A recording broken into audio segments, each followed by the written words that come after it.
Okay, here we are. Quick video on a oil level sensor on the main tank, which is located on the engine of a Yamaha 150 outboard. This engine is a 1990. There wasn't a lot of information out there, so I thought I would share what I've diagnosed. So this is the oil sensor that fits down into the little tank that mounts to the side of the Yamaha outboard. This is just a screen filter, so you can wiggle that off there. That's actually the switch. This switch has three positions. The low switch tells the engine to go into a limp mode because you're out of oil.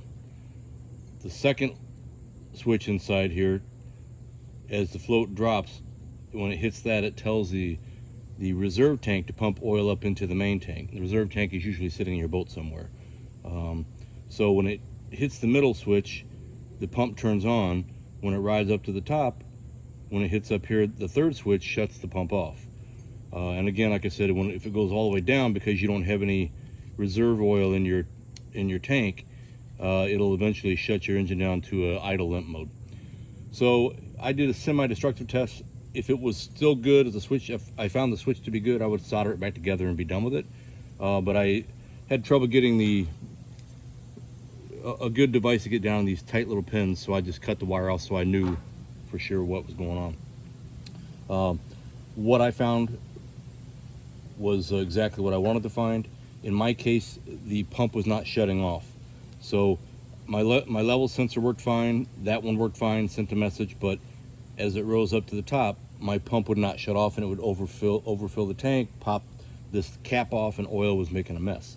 So by cutting this off, again, I've got a multimeter over here. You don't have to be a genius meter reader to use this, but you want to be on either continuity mode or ohms. I'm not concerned with ohms right now. I'm just concerned with pure continuity, whether it's open or closed switch.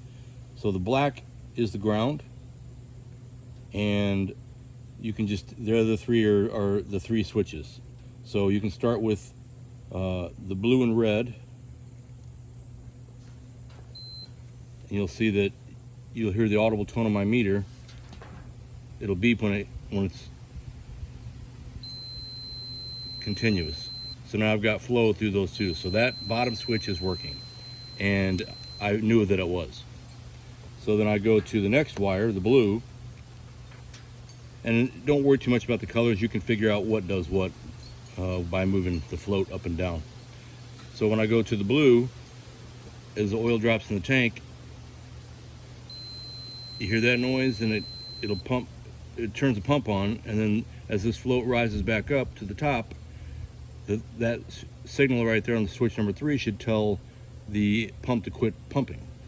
So you see that one works. Now I'm going to switch to the pump off wire,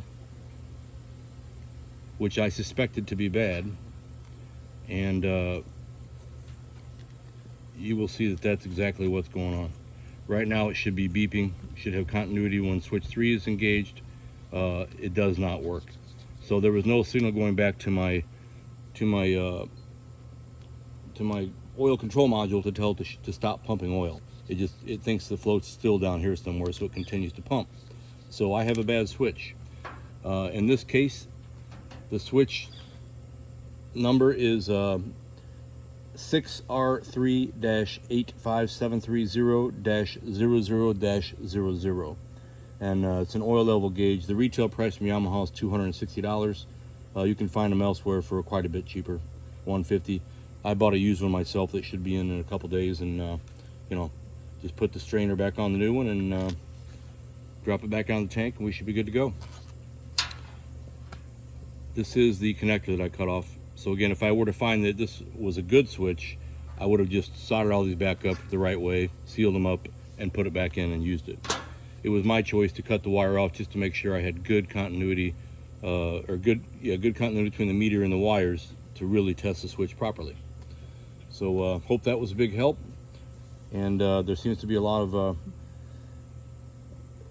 lack of knowledge out there, or information on how to troubleshoot a Yamaha oil level switch. So I hope that helps you guys. Thanks.